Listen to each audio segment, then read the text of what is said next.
Yeah, yeah, yeah. I'm still here after all these years, after all these tears I shed. I'm still here and I'm walking this earth like I should be. There was days that I didn't know if I would be. Yeah, yeah. Now I stand tall with my feet in the ground and my head in the clouds. 'Cause I'm still here like I should be. Yeah, yeah, like I knew that I could be. Here we go, here we go.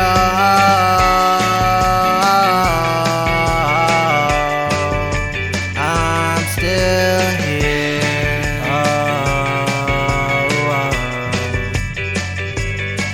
I'm here.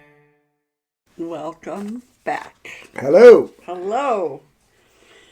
I am wearing a version of green because this is occurring during the week of St. Patrick's Day. How's that? So creative. Also, I needed to be able to wear a hat and because, well, just you all want me to wear a hat today. So, how's life? It's good. Yeah. Cruising along. Cruising along. Yeah. A lot going on, it feels like, maybe. Yeah. But, I think it's the same every time this year, or this time of year every year. okay. Because, like, for us, this is kind of our getting to our end of the year. And I know it's not the end of the year, but for us, End on of a our school cycle. year. Yeah. End of school. And it just always becomes a little chaotic Yeah. with the stuff. Yeah. But nothing big. Yeah. I've been working on a lot of kind of little details for my business side of things. I created an intro and an outro for YouTube. So you guys, the next episodes that are coming out, the next videos will have like this beginning and end. So check them out. I'd love to hear what you think about them. Is it called an outro? It is. Oh my God. And I've been working on the guides, like having them available in as many places as possible. It's amazing how many hoops you can jump through. And I appreciate your support of all of those kind of things. The easiest way is to get to them is to go to shop.heatherjose.com. That'll take you to the mini guide and you'll have all the other options right there. So just if you're brand new here, there's 4 different guides. The first one is just kind of a brief introduction of just the 5 areas of focus that we talk about: mindset, fitness, nutrition, medical, and support.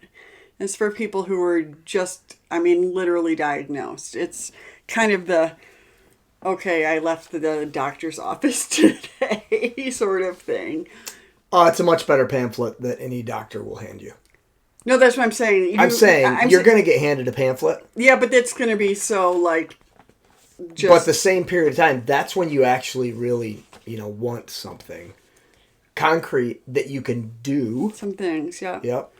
Versus just, what is this that I have? Because Yeah. that's often what you get. Yes, or what am I going to be enduring, right? Like, what is the treatment going to be like, or whatever. And it's so, if it leaves you feeling like there's nothing you can do. And all of the guides are the opposite of that. All of the guides are focused on what you can do.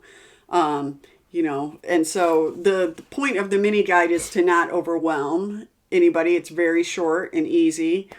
And then the other guides are all more in depth, and they talk about kind of being early diagnosed or not diagnosed yet. It's oftentimes that waiting period.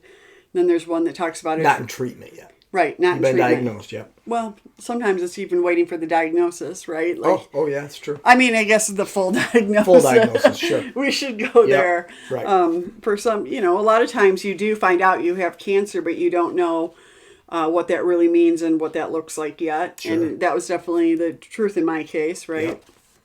Yep. And then a guide all about that time that you're in active treatment, which is its own challenge. And then the other one, the last one is also, it's not necessarily the last, but it's post-treatment / maintenance. And if you guys have a better name for that, I'm all ears, because I realize that for many people, especially metastatic, they kind of go right to this time period where they are doing a treatment that isn't so it's not The taking side effects aren't. it's not taking over their life in the same way. So you're still though having to deal with so much mentally about having cancer and what that looks like. But it's not. It's kind of that time period where people are looking around going, "Did you say you had cancer?" You look normal. You seem fine. Yeah. And how do I do this work and all of that? So anyway, I've been working. We don't talk much about specific treatments because everybody's is different. No. And that would have to be an individual guide per treatment that you would have and everything. We stay vague in that area on purpose. This is everything else, and the everything else is so important. Yeah, and I think that's what we've always been pretty honest about that, right? Like we're saying find a great doctor, and work with them, and we're not going to weigh in on treatments and what that looks like. That's not where I spend my time. In fact, oftentimes I choose not to even know very much about. You're saying in your own treatment. In my own treatment, right. So I'm certainly not the go-to person in terms of what treatment is better. And just the quick version of why. Why don't I know? Why don't you get in depth into understanding what the chemicals are doing or what the, Because for me, there's so much anxiety and that comes along with that, and thinking about all of these different treatments and what their side effects are. More is not better for me. I know that, and I knew it early on. And I think that was one of the smartest decisions I made early on without really knowing why. Yeah, I agree. It was just because to be able to say, no, I don't want to hear all of that stuff, because I didn't want it to manifest. And I didn't know a whole lot. And manifesting, I get it, has this weird connotation. It doesn't. I just knew that if it went into my brain that this side effect could happen, I would be on the lookout for it, right? It's like getting a new car. And all of a sudden, all you see is your car on the road. I didn't want to be focused on, alerted to things that were bad. I wanted to be able to think the other way, focus on what was going right. Right. And you didn't understand necessarily any of these things when we talk about the 5, parts of this. Yeah. You couldn't put your finger on any of those. And even 5 years post-treatment, to be honest with you, didn't really narrow it down to what was it. But this mental side or mindful side or whatever you want to call this part was just enormously important looking back. Yeah. And go in the future, you truly understand the power. It's always been the driver for me, right? So mindset has always been the driver for me, and something that is easy for me to pay attention to, and also so important for me to recognize. I feel very strongly that language matters, and your actions matter, and building it's almost like building a case for yourself all the time about what's happening and working well for you.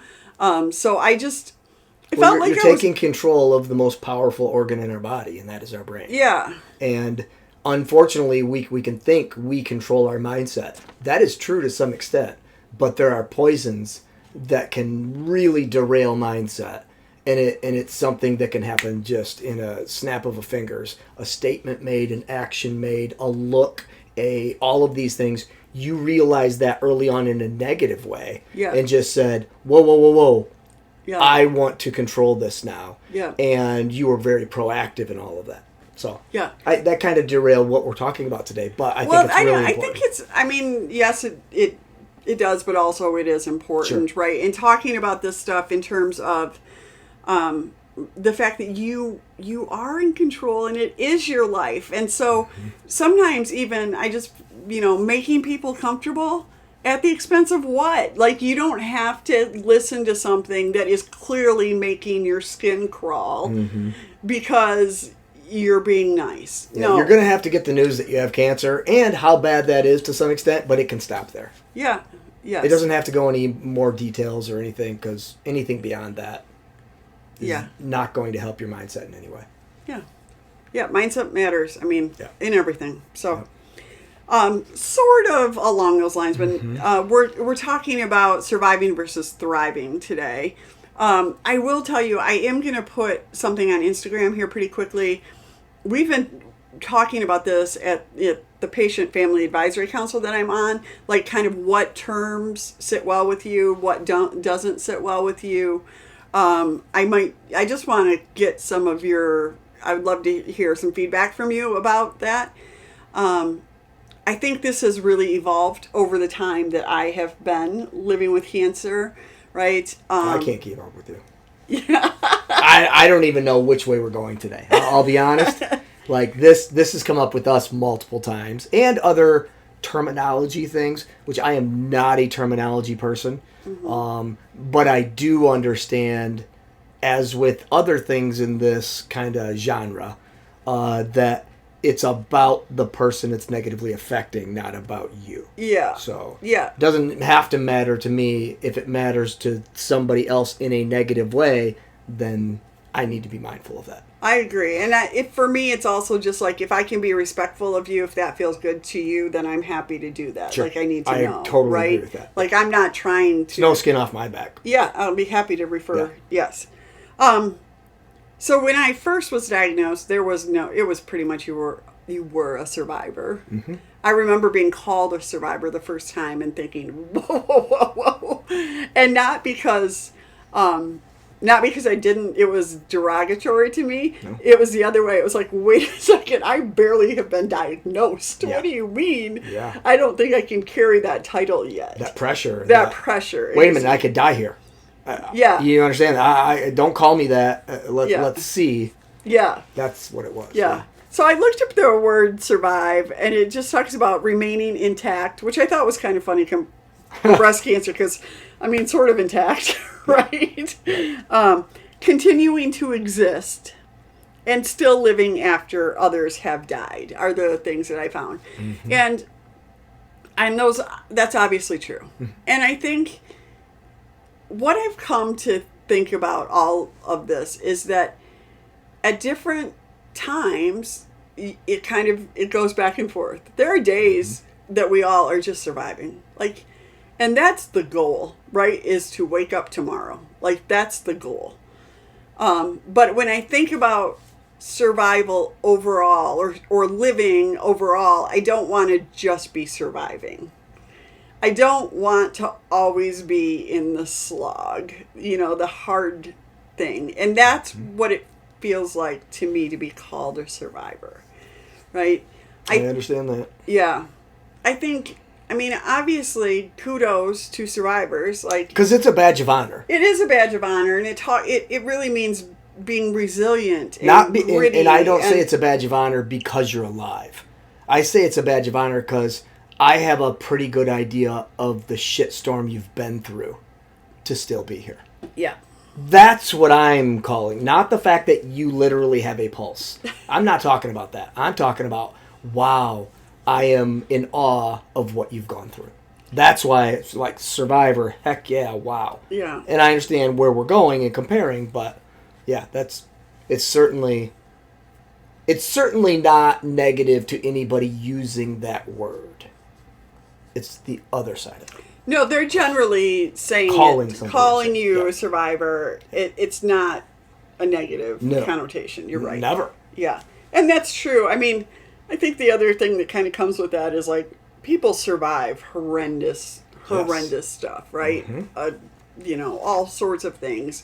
And I think when you're not, for me, I'm not sure about being lumped into that group, because it's like, wait a second, people have survived way worse than me in some in other mass disasters, and all these abuse and Yeah. war Oh and my gosh. right, like there's so many things that there weren't. Yeah, I put you on the same level as that, to be honest with you. I do. Well, Theirs may have happened in a day, in a week, in a couple. Yours has been 26 years.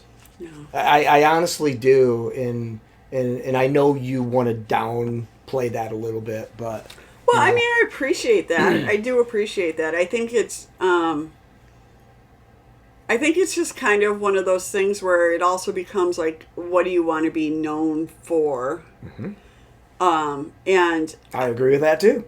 yeah, It's not good enough, and you said that before on here, and even this is years ago when this first came up, but I was kind of pushing back on that a little bit, going, when you said surviving's just not enough, and that's not what I want to be, that slog and going through it, and I want to get my head above water kind of thing, and not just survive, but live, and you want something to be beyond cancer type of thing. yeah. So then we'll move from surviving to talking about thriving. Or other words, right? Aren't there other words too? There are. Okay. These are the most common, Okay. I would say. Gotcha. This is the ones I hear about the most. All right. I can recall a conversation with Bev Vogt, who was the head of Breast Cancer Wellness magazine until just recently, talking about like what term can kind of come after survivor. What's the next thing? And thrive was what we had settled on. And I'm, it's taken years. It's still, but now it's very common to be called a thriver, for people to want to be called a thriver. And thriving, when I look at the definition, is to flourish and prosper. It's making steady progress. And it's making progress toward a goal despite circumstances. So I think those are all good things, right? I mean, obviously, Sure. We want to thrive. What thriving says to me, though, is that that the cancer is still the major component of your life, And that's very true for a lot of people, and that's fine. I think thriving, or being called a thriver, is absolutely applicable to a lot of people. But now that I have lived so long with cancer, it's kind of like, I don't want my life to be completely defined by cancer. I want to... As we do a podcast. Yes, I know. But the intent of the podcast is to help other people live with cancer. I know what you mean. It's to help them live with cancer. I do not want my day defined by what cancer brings, or what I've survived, Right. or even thrived. But you also through. don't want to be a survivor denier, a thriver denier. Oh, you no, don't want to. no. That used to be me. You're not there. no. I mean, so what's what's in the middle? I don't. Meaning, okay, I understand what you're saying about both survivor and thriver. But because that is you. The opposite of that is a denier. The opposite of that is literally that was a former thing that happened, but that is not me anymore. That's where I go to that. Yeah, for me, it's almost like taking it, it's almost like surviving is 100% cancer all the time, 24/7 cancer. And thriver is like maybe more 50 to 75% cancer and incorporating daily life. See, when I hear thriver, and I've always liked that, because I think it does kind of not define but describe somebody, is I am still living with cancer. Yeah. Because I can't make that go away. Yeah. I'm metastatic. Yeah. Therefore, but because of that, I am going to live my life to the fullest. Yeah. That's what I hear when I hear thriver, is cancer will always be a part of me, but I am going to kick ass in life. That's what I hear. That's what I think of when I hear thriver. Yeah. But I'm not the person with it, so it doesn't matter what I think for me, it is similar to that. It's just not giving cancer the front seat, the top billing. Yeah. It's like, okay, of course, I love doing this podcast and I love talking to people with cancer, but I like to talk about a lot of other things as well. I have big goals and big dreams and all of these things that aren't all around cancer. And even this podcast to some extent, even right, and I think, the stuff you're putting out there. What's to come also it's evolving. It is evolving, and it is about like cancer I have learned so much, right, from having cancer in every aspect of my life. So it's just kind of like taking kind of that. And I'm not saying that I still have cancer, but it's like, it's this small piece of this bigger puzzle of who you are, of who I am now. Yeah. I don't want to be, I don't know how to say this in a way that don't get me wrong. Some people want to be defined by, or are defining themselves. I shouldn't say want. Some people do define themselves by, I am a cancer thriver, and that's it. or survivor. And there's times in your life when, hell yeah, that is who you are and who you need to be. But we know these people. In almost every conversation, that is who they are. Right. Doesn't matter what, they will bring that in because that is truly who they are and want to be. Right. You're right. Right. That's not who I want to be. Mm-hmm. I want to be somebody that people want to connect with and we can have great conversations with, but it doesn't have to be about cancer. Yeah, and some of you do actually probably listen to this because we know some friends do actually listen. But most people listening to this, you don't know Heather personally, outside of cancer at all. She's not kidding. Like, your friend group, I don't know if all of them know you have cancer. No, I was just thinking, actually, so this last week, my friend and I started... what percentage of that do you think even know you have cancer? I don't know. It's just funny. I mean, we started a book club this last week or whatever, and one, cancer never came up, and two, like, if I were to go around that circle, I would say most of them probably know, but certainly the people I met... But it's in the back of their brain, too, about you. They do not think, oh, Heather, cancer, Yeah. Not at all. But you've molded that. You've decided I've also been in good enough health to be able to do that. Yeah, that's true. Right? Gosh. Yeah, right? That's a great point. That's, again, this topic that I've been thinking about so much lately and trying not to, but just this whole, am I living on the bottom tier of that pyramid that is literally basic safety, health, medical, like those things. I have been lucky enough and whatever to be able to think about what are the building blocks on top of that, and your setbacks in the last 5 years have not been life-changing. No. They've taken been surgeries. A pain in the butt Yep, they've taken surgeries, they've taken healing, they've taken things like that, and it's part of you. You have a broken foot right now because of cancer, right? But it's just never taken first billet in your life. You've chosen that. Well, I get it. Cancer comes back, which we all know is a definite possibility, and comes back in a flurry. Yeah, that's going to become you again. Yeah. It's going to go to the front of the line. And it's going to get first billing, first focus, all of those things. But right now, you have been lucky enough to make that decision. Yeah. Where some people aren't. Right. Yeah. And so with that, I do feel like living is the first part of my life versus cancer. And survivor and thriver as like labels are really tied to a higher amount of living with or of cancer for me. So what are you? I always say that I'm living with cancer. That's what I like. I'm living with cancer. Yeah. Yeah. You need a cool name. I know, but You got Survivor, you got Thriver. I feel like I was kind of on. I mean, I feel like I had a part in Thriver. In the Thriver, right? Right, but now I don't know. that doesn't work for you. I know. So I know. you need a one-word descriptor. I know. I'm terrible at one word anything. I tend to make things longer rather than shorter. Living with cancer. I know, but That's 3 words. I know.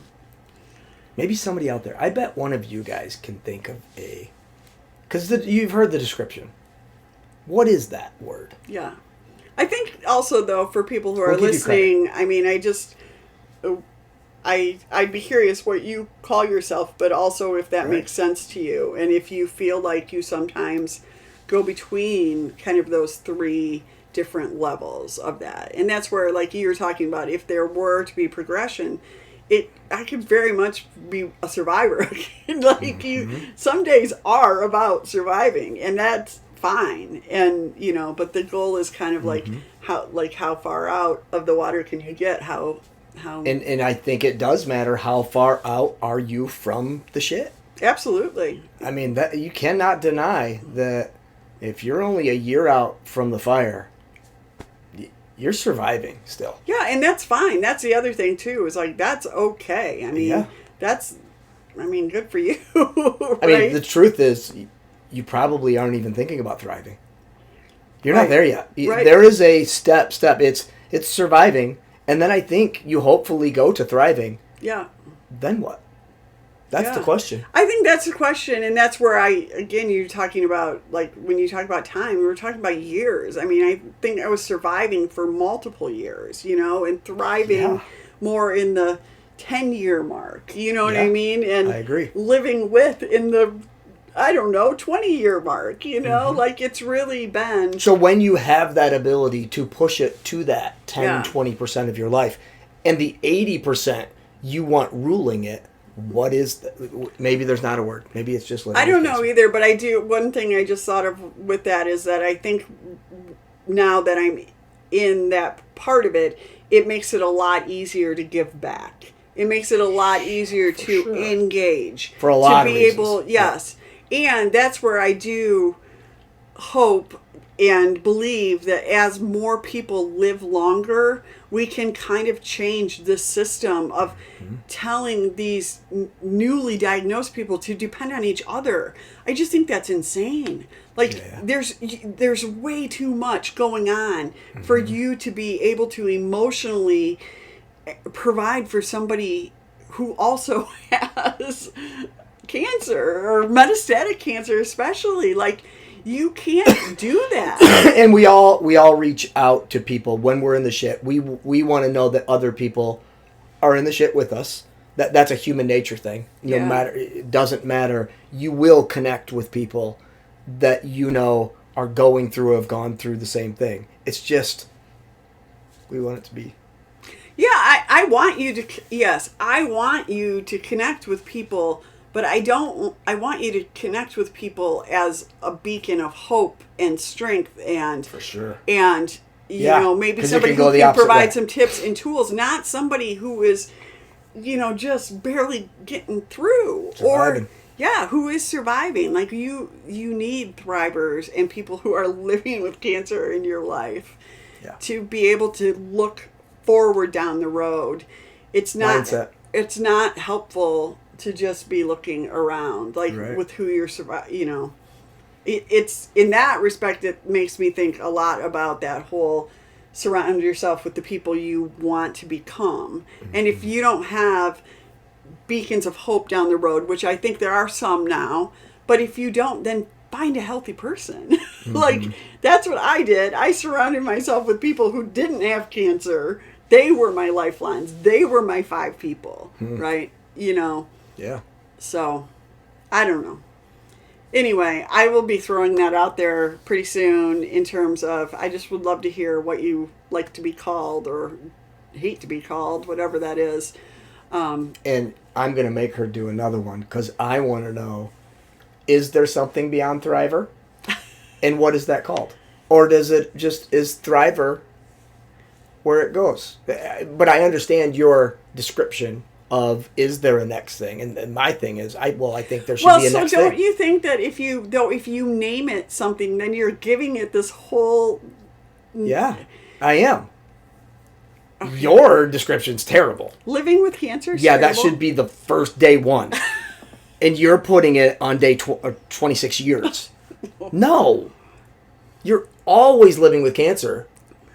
I think that's a survivor. You're defining a survivor. But then there's a thriver. Yeah, I think some of it also comes down to just education overall for people. Like, True. right. That's usually when I'm wrong, when I'm not educated on a topic. Well, but also just the meanings. whole, oh, you still have cancer? Like, yes, I will always have cancer. Yeah. Right. Right? Yeah. So, I don't know. Maybe one of you guys has the perfect I bet they term. do. I think so too. So share this. Share this with people. Yeah. Your creative people in your life. Please make them listen to this one. We need this answer. yeah. Okay, one last little pitch. You guys, YouTube, please. Even if you're never going to watch it, please subscribe. I'm Still Here, Cancer. Oh, we are close. We're at 795.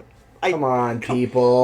We need to get to 1,000. It unlocks so many doors for us. So get your friends, your family. This Right. is how you can help us. Next family get together. Everybody get out their phones. YouTube. Just hit subscribe. Subscribe to this crazy It's lady. the easiest thing in the world in that you don't get bugged at all. It No. doesn't. YouTube, whoever you never subscribe have to, to it doesn't open it. even matter. No. But man, you can make a huge difference to us because 1,000 is like a gateway for some things. So Yep. it'd be helpful.